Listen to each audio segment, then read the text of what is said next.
Now at 10, this is Fox 61, Connecticut's news station.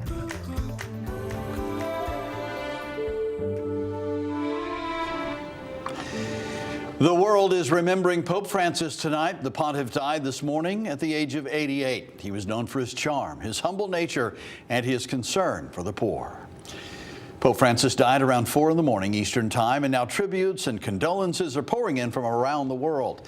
Thanks for joining us for the Fox 61 News at 10. I'm Brent Harden. I'm Sarah Sanchez. Earlier today, we learned his cause of death. The Vatican says Pope Francis died of a cerebral stroke that led to a coma and later heart failure. Francis died early this morning on what's considered Easter Monday in the church. He was admitted to the hospital in February for bronchitis that developed into double pneumonia. He was then released on March 23rd.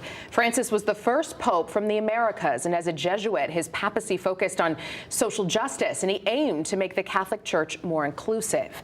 People across the country joined together to mourn the death of the Pope today, many of them joining in prayer.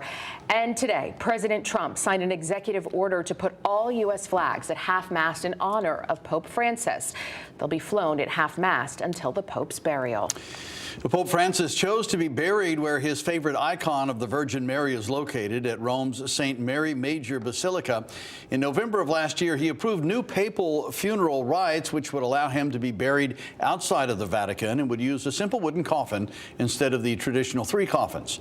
We are now hearing from local leaders as they react to the tragic loss. As an old WASP, I was particularly touched by his basic sense of humanity, a champion for peace, and a reminder that we are all God's children. Messages more important today than ever before. And that was Governor Ned Lamont today. And Connecticut Attorney General William Tong extends his condolences to Christians, saying, quote, like his namesake, Pope Francis was the rare leader who practiced what he preached, living simply while speaking powerfully on behalf of the poor and marginalized. His voice and vision were beacons of light in a darkening world, shining through with a moral clarity that we need now more than ever. And State Senator Stephen Harding released a statement saying, in part, Pope Francis's message and mission was based on compassion. Compassion for the less fortunate. Compassion among races and religions. He was loved by millions of people across the globe. We collectively remember that compassion, and we mourn his passing. Local church in New Britain also paid tribute to the pontiff today. Fox 61's Valerie Moravi gives us a look at how they honored and remembered him. Well, no matter what religion you believe in, the passing of the first Latin American pope in history has been felt by millions of people just one day after Easter Sunday.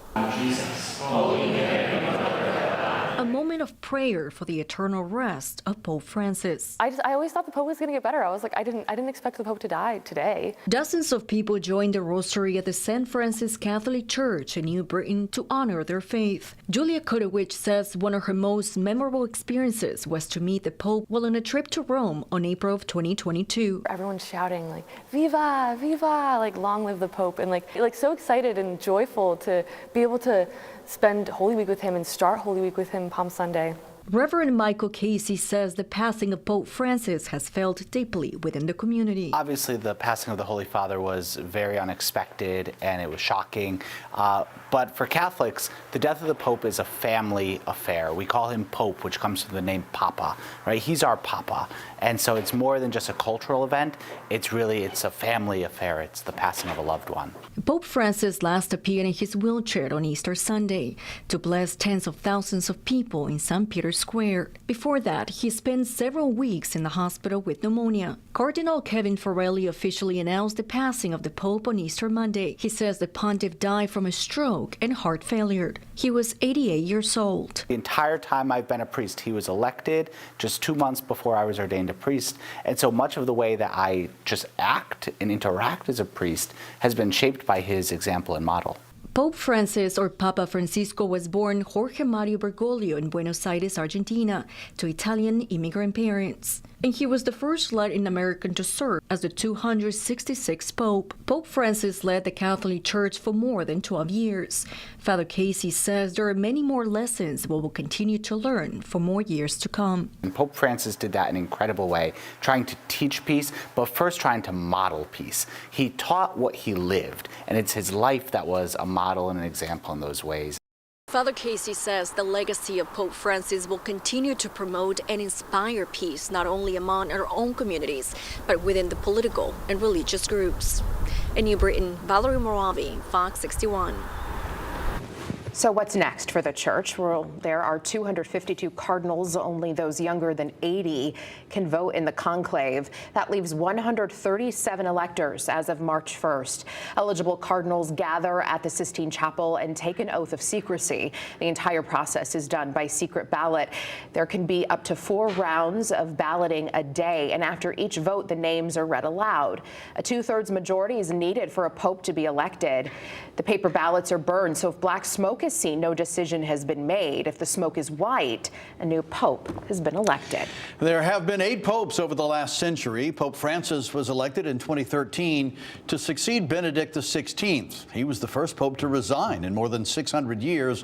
Before Benedict was the 27-year period of Pope John Paul II. Before him, John Paul I was pope for just 33 days. He followed the 16-year period of Pope Paul VI. Pope John XXIII had a short time as pope from 1958 to 1963. And before him was the 19-year reign of World War II era Pope Pius XII, who came after the 17 years of Pope Pius XI.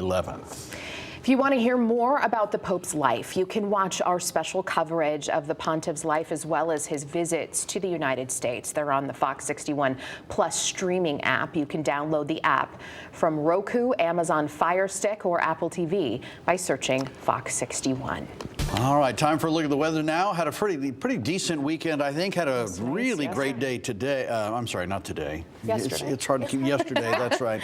I'm really thinking about the rest of the week. Yeah, aren't we all? Let's check in with Chief Meteorologist Rachel Frank for a first look. I think she has some answers for us, Brent. Yeah, we're looking at more 70s in the forecast. So if you were a fan of the weather that we had over the weekend, I think you're really going to like this week as well. And I think the warmest days will be tomorrow and Friday, when some towns might approach the 80-degree mark. All right, we've got some showers that we are keeping an eye on. This is not going to be much rain. In fact, you can see the initial batch of showers kind of falling apart as it moves into Connecticut. But if we take a look farther to the west in western Pennsylvania, this line may hold together. So a few showers overnight while we sleep. They should be gone by the time you wake up tomorrow morning. Right now, temperatures are in the upper 40s to right around 50 degrees. Temperatures are flat, meaning they do not drop tonight. By daybreak, we're looking at clouds. There might be some areas of fog and kind of mist to start off the day. Have a little hope, though. Once those clouds break for sun, temperatures will take off like a rocket. We're in the upper 60s by noon, and we'll see high temperatures soaring into the mid and even upper 70s inland and low to mid 70s for much of the shoreline. We'll take a closer look and see how long temperatures like this will be sticking around. Your full forecast coming up. Sounds good, Rachel. Thank you. Well, the Hartford School District invited parents to a meeting at Weaver High School tonight to share their thoughts about what they want in a new superintendent. Fox 61's Kate Pattyfoot spoke with parents on what is most important when it comes to this decision. Parents are weighing in on what they would like to see in a new superintendent of Hartford. They say they want someone who will support students and teachers, but most of all, someone who will appreciate the diversity of Hartford. Recently, Hartford Superintendent Dr. Leslie Torres Rodriguez announced she is stepping down at the end of this school year. On Monday night, people in Hartford had the chance to speak on what they want in their next superintendent. Someone who wants to be here in Hartford, who wants to look at the strengths of the community. Someone's going to be committed to what it's going to take to rebuild our Hartford public school system. For some parents, like A.J. Johnson, this is an important role and believes the candidate must be well vetted. There's some real challenges on the other side. Again, when we look at the budgets, when we look at the policies, and now this opportunity to look at a new superintendent all falls on the board's lap. And so being in that position, I feel like I have the responsibility of not just taking the information that I've learned off the board, but actually speaking on what I know to be true. Hartford Public Schools has been battling budget cuts, the closure of schools, and more. Parents say it's time for students to be the main priority again. I am really tired of hearing that Hartford is suffering from losing kids to magnet schools, losing kids to other districts, losing kids to open choice, and therefore we have to keep constraining our own budget and shrinking. I need to see a new superintendent turn that whole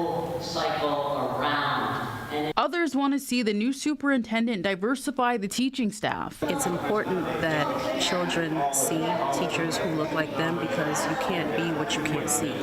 So it's important that the new superintendent has that cultural competency and is able to really fight for, what the children need. Candidates interested in applying for the superintendent position can do so on Friday and have until May 23rd. In Hartford, Kate Pattyfoot, Fox 61.